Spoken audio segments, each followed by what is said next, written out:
Good morning. It's Uncle Lou here. Yeah, that's right. It's me, Uncle Lou, and I'm live for you on LuTube today. And thanks for watching. I really appreciate it also. And in addition to all that, as well, guess what's up today? The official Uncle Lou post-signing day, way too early, top 25 college football poll. I believe this is the first 2019 college football poll I've done. I think it is. We talked about a way too early top 25 on one of the live shows about a month ago, but I think we just talked about an ESPN poll, a way too early ESPN poll the ESPN had put out. So I think this is the first official Uncle Lou way too early poll. Signing day, of course, wrapped up last week. So rosters pretty much set for 2019. You may have a few transfers, still a couple of question marks out there on some transfers and whether or not they'll get cleared to play this season or have to sit out. Of course, big news over the last couple of days. Justin Fields transfers from Georgia to Ohio State. He's cleared to play this year. Everybody and their brother has talked about that already. I'm not sure how much more I could possibly say about it that hasn't already been said. But anyway, we're going to do our first way too early poll. Now, you guys know I only do a top 10. I don't do a top 25. So this is going to be the first official way too early college football Uncle Lou poll for 2019 post-National Signing Day edition. Let's go.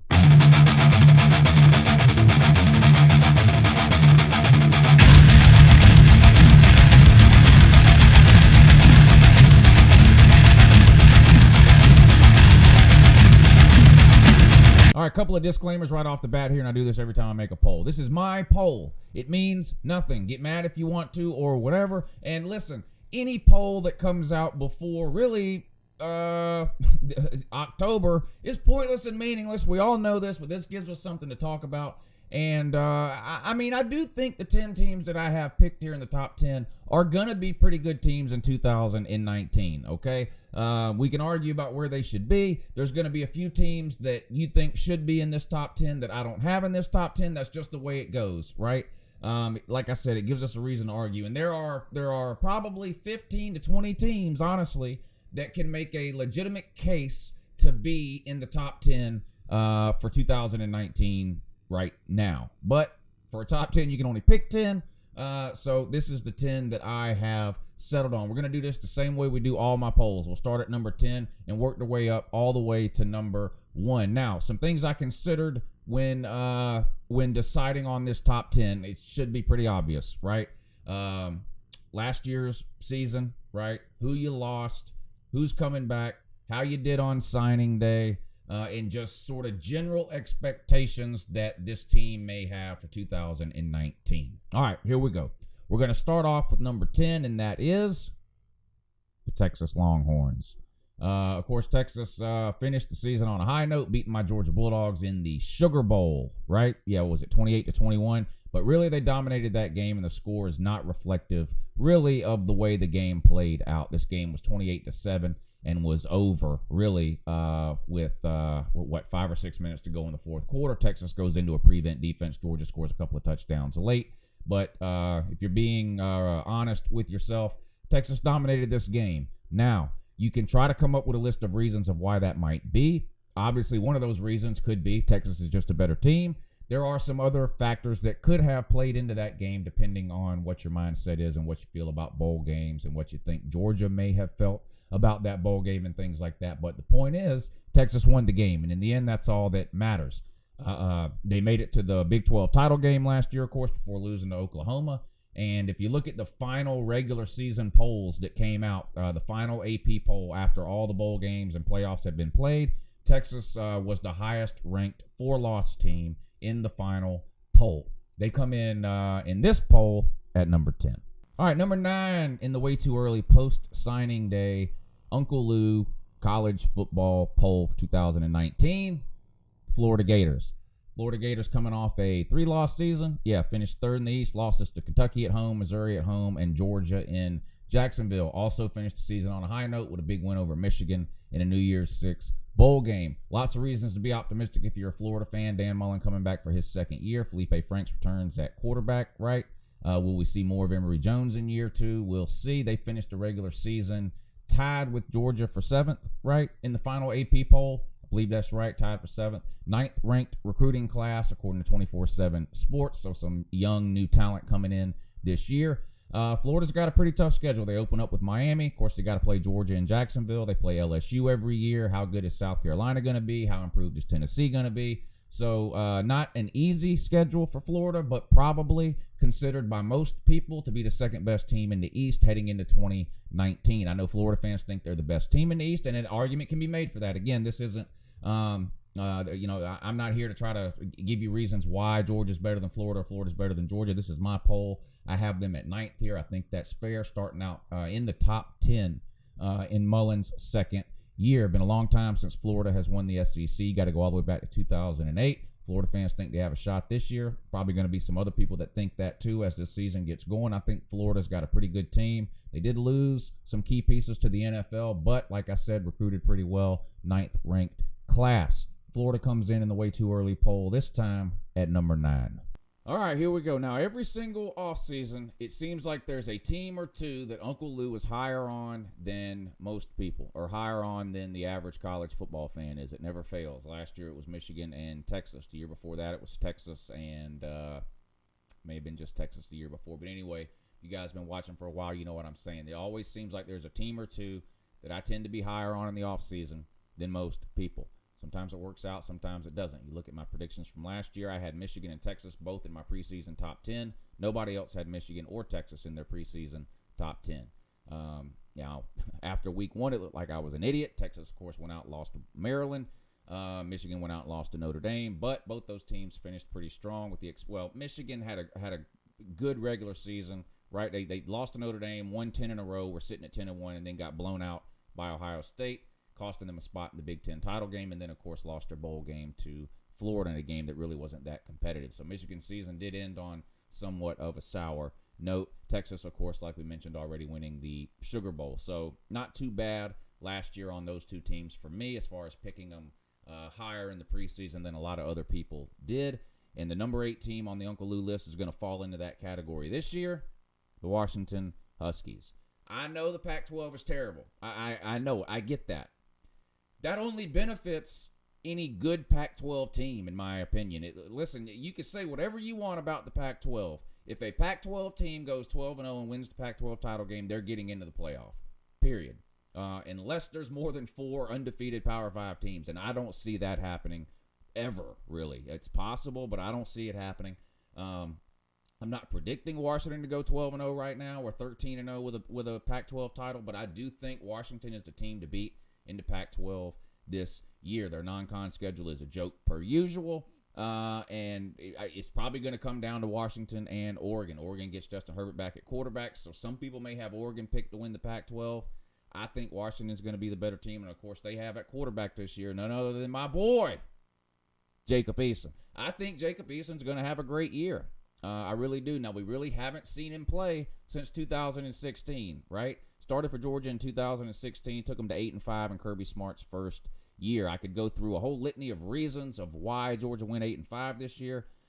Is Jacob Eason to blame for any of that? Maybe. He was a true freshman quarterback. Did he have an elite year? Did he light it up week in and week out? No.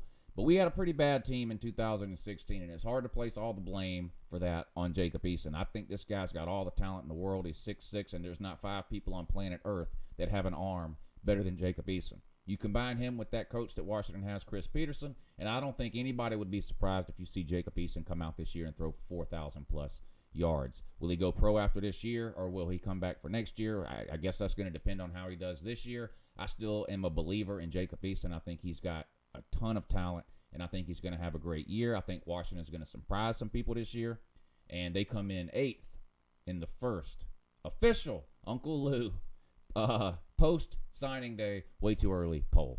All right, let me mention real quick before we get on to the next team. Washington finished 17th in recruiting according to 24/7 Sports, which was good for second in the Pac-12 behind Oregon. Oregon had a top 10 class. Washington finishing at 17. All right, coming in at number 7, the LSU Tigers led by Ed Orgeron. Of course, big win over my Georgia Bulldogs last year, which was painful, but Not really a surprise to me for reasons that I harped on all offseason last year and all during the season. But big win for LSU. They finished out the year strong with a New Year's Six Bowl over an undefeated Central Florida team. LSU always has a ton of talent. That's going to be the case again next year. They finished 5th in recruiting in the 2019 cycle. So, again, they just keep stocking up with talent there. Would they finish in the final poll? Was it 7th? No, it was 6th. Georgia and Florida finished tied for 7th. So, finished 6th in the final AP poll, 5th in the 24/7 recruiting rankings for 2019. Ed Orgeron. What a roller coaster ride this guy's been on, Ed Orgeron. Go back to 2 years ago, loses homecoming at home to Troy. People are wondering how long LSU is going to stick with him. He comes out this year and has a pretty good year. Didn't really go the way they wanted it to against Alabama. Again, unable to get anything going there offensively. But LSU had a pretty good year. Another good recruiting class. And SEC West going to be one of the toughest divisions, I think, this year in college football, which has been the case a lot of times lately, it seems like. But I've got LSU coming in at 7th in my post-National Signing Day poll. All right, number 6, the second of 2 teams that I'm probably going to be higher on this offseason than most other college football fans. I have Washington at number 8. That's probably higher than what most people think they should be. And coming in at number 6, for me, Texas A&M. Now, Texas A&M had a monster recruiting class in 2019, finishing ranked 4th according to 24/7 Sports. They finished the 2018 season ranked 17th in the final AP poll with 4 losses. But 2 of those losses were to Clemson and Alabama. Clemson at home, really, they could have won that game. That was a very close game. There was some back and forth there in the fourth quarter, but they did lose. And then, of course, a second loss to Alabama. So half their losses were to 2 pretty good teams, right? Clemson and Alabama. Jimbo Fisher coming back in his second year. A good quarterback. Texas A&M always has good athletes on the outside, a bunch of big, tall receivers. Now, they do lose that running back. Is it Travion Williams? They did lose him. He chose to leave early for the NFL, and Georgia has to play Texas A&M next year. And I'm not going to lie, that's one of the games I look at on the schedule, and it kind of scares me. We do get them in Athens. Anyway, that's not the point here. But Texas A&M, a lot of talent, right? A really good recruiting class coming in this year, and a proven head coach. Whether you like Jimbo Fisher, love Jimbo Fisher, or hate Jimbo Fisher, you cannot deny what this guy has done. A national title at Florida State with Jameis Winston, put a ton of guys in the NFL at Florida State, always recruits on a really high level. Texas A&M, in my mind, right now, is the best team in the SEC West with the potential to challenge Alabama for that division title in the West.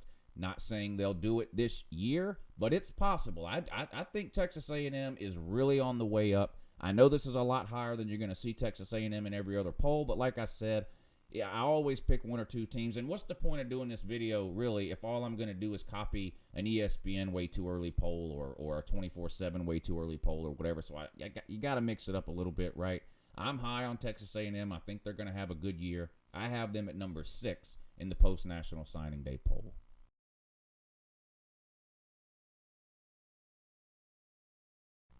All right, top 4 time. Number 4, I have Oklahoma. They finished last season ranked number 4 in the final AP poll and 6th in the 24/7 recruiting rankings for 2019 that just wrapped up last week. Ohio State and Oklahoma are sort of opposite sides of the same coin, right? I think Oklahoma and Ohio State are both talented, especially on offense. Now, of course, Oklahoma has a slew of defensive problems. They bring in a new defensive coordinator this year, Alex Grinch. We'll see how much difference he can make. I still think the talent level on Oklahoma's defense is just nowhere near where it needs to be. No matter how good Alex Grinch is, I question how much of an improvement Oklahoma can really make in 1 year. They were about 115th in total defense last year.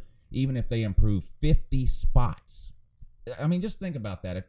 A team like Oklahoma could improve 50 spots in total defense and still be ranked outside of the top 50 in defense.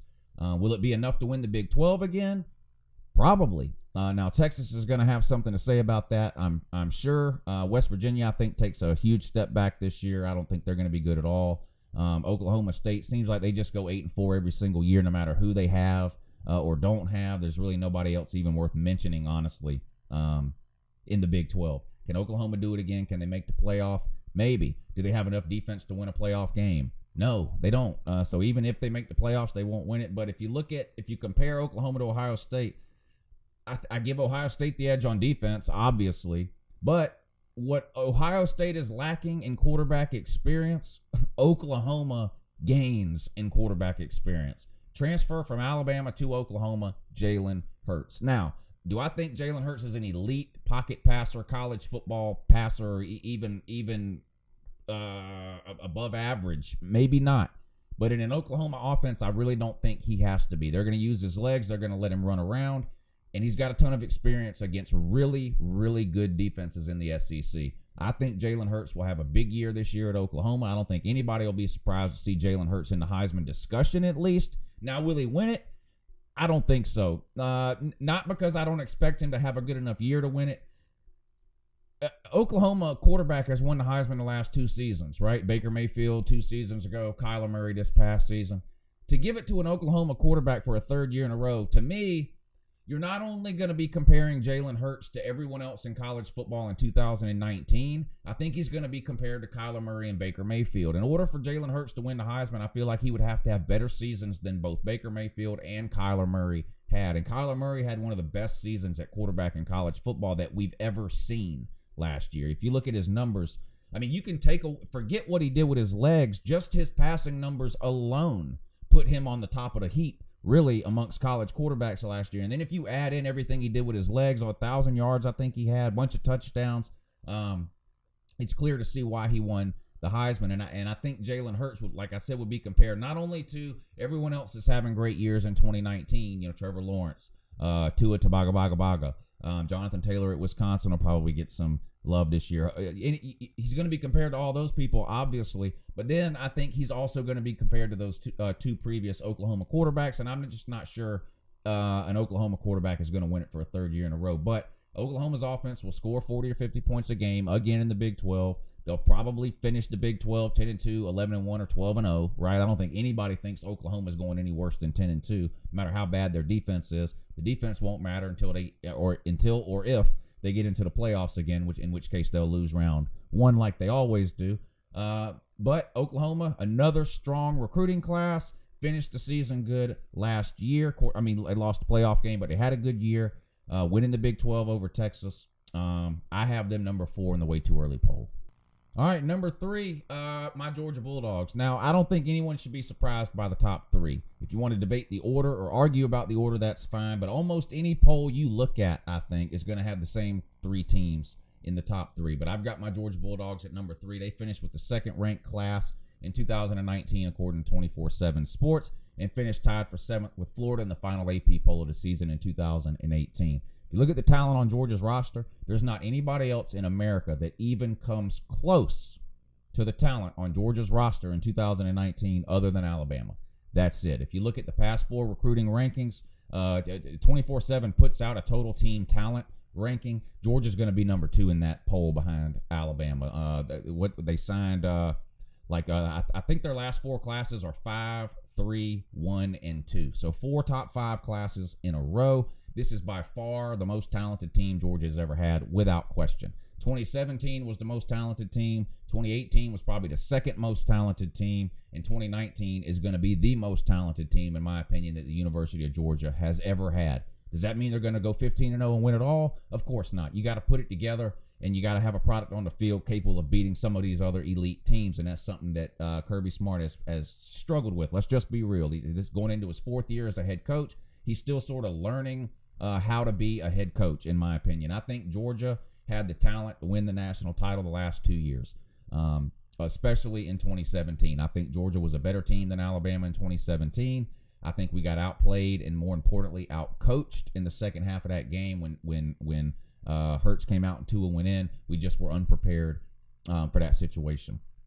2018, lose another close one to Alabama, this time in the SEC championship game, though. Again, a game I think we should have won. I think we were at least as talented as Alabama. I think we proved that when we played them.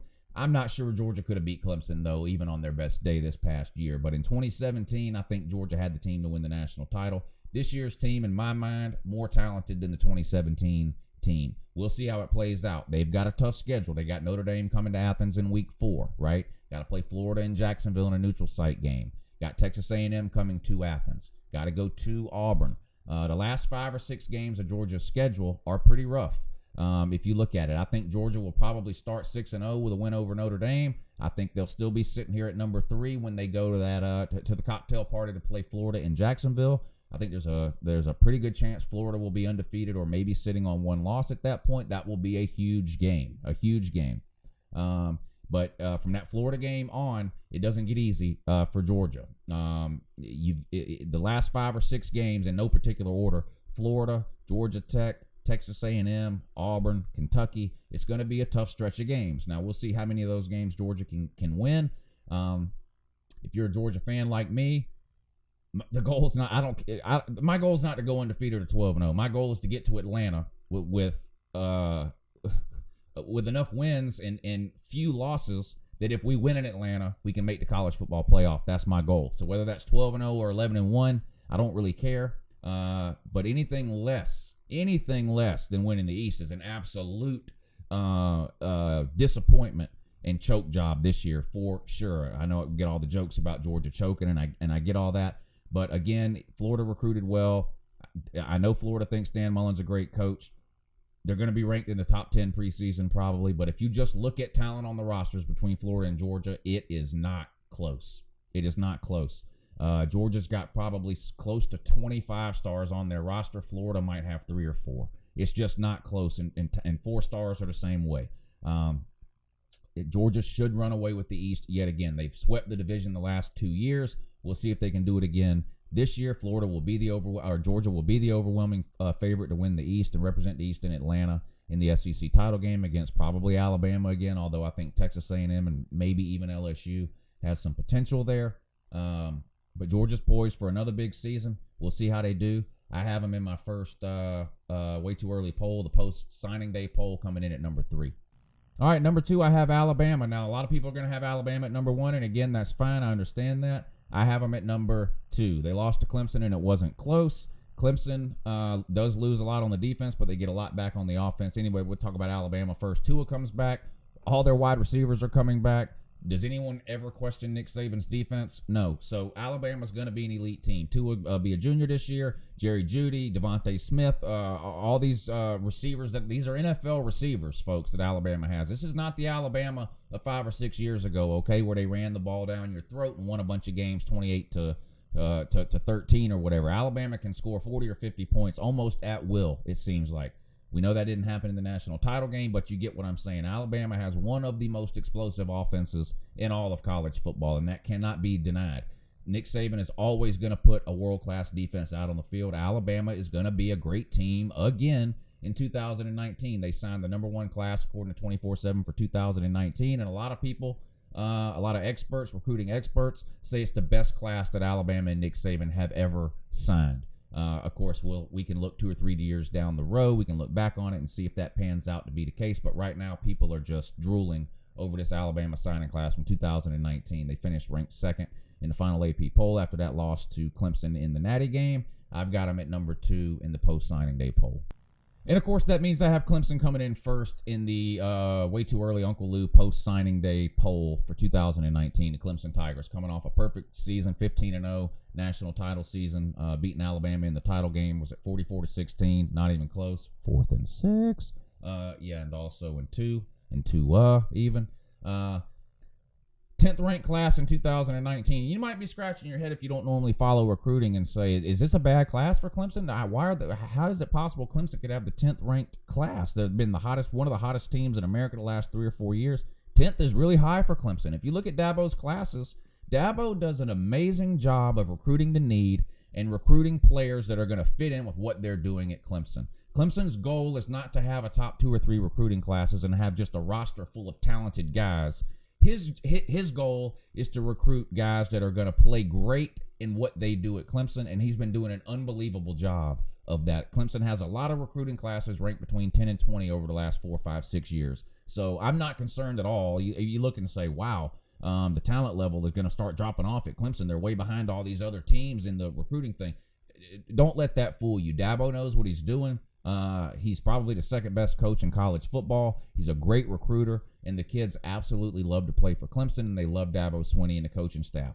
He has a lot of stability on his coaching staff, which is a huge deal too. Clemson, of course, finished first ranked first in the final poll after winning that natty, 10th in recruiting. They're going to be loaded. Trevor Lawrence is going to be a Heisman candidate. He's already a Heisman candidate for 2019. They've got tons of weapons at wide receiver. T. Higgins is going to be one of the best wide receivers in all of college football. The question mark about Clemson this year, I have two questions really about Clemson this year. Their front seven, right? Particularly their front four. Now, they've recruited good, like I said, between 10 and 20. So they've got players ready to step in on the defensive line and linebacker and stuff like that. But the senior leadership Clemson had up front on defense last year cannot be overestimated, okay? Experience and leadership is almost as, or at least as important as talent, in my opinion. And Clemson had a ton of both last year on defense, and it showed if you watch Clemson play football. They lose a ton of that talent and experience to the NFL this year. How much drop-off, if any, will there be from those younger talented guys that don't yet have the experience and leadership that those seniors in the front seven had last year? We'll see. That's question mark number one if I'm a Clemson fan. Question mark number two, yes, you're loaded at wide receiver. Yes, I think T. Higgins is one of the best wide receivers in all of college football. How do you replace Hunter Renfrow? When Clemson absolutely had to have 6 yards, whether it was this past year against Texas A&M or Syracuse, which almost beat them at home. Anytime in the last 32 years, which is how long Hunter Renfrow was at Clemson, anytime Clemson absolutely had to have 4 yards, 6 yards, 8 yards, 12 yards, whatever it was, Hunter Renfrow came through time after time after time. He's not the biggest. He's not the fastest. He doesn't run the best routes. But this guy makes play after play after play. He is probably the most clutch go-to receiver in college football that I've seen in my lifetime. Will that translate to the NFL for Hunter Renfrow? I have no clue. I have no idea. I wish him nothing but success. But this guy just had a knack for getting open, for being in the right place at the right time, and he catches almost every single thing that's thrown his way. Can Clemson find that go-to guy on offense? Ton of talent at wide receiver position. Etienne, whatever his name is, comes back running the ball. Another Heisman candidate. Can they find that clutch go-to? Those are and listen, you're nitpicking and grasping at straws trying to find weaknesses on Clemson.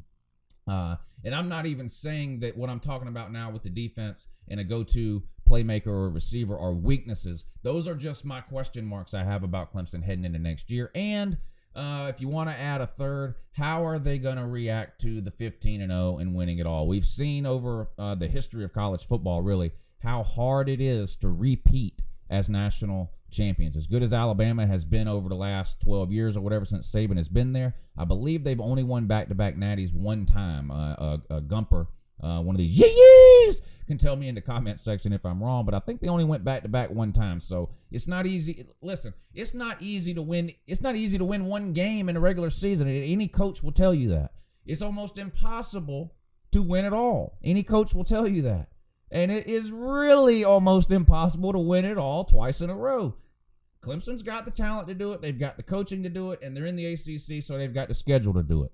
We'll see how it all comes together. But I had to put them at number one here on my post-signing day poll. A lot of people have Alabama at number one. And again, I get that. Okay, I understand that. And I wouldn't argue with anyone who put Alabama at number one. I think those are interchangeable right now. To me, it's Alabama and Clemson are in a class of their own in college football right now. And then I think you've got 5 or 6 teams that are in that second tier.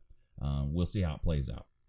But anyway, that's it. The official Uncle Lou Way Too Early post-signing day 2019 poll. I hope you enjoyed it and have a great morning.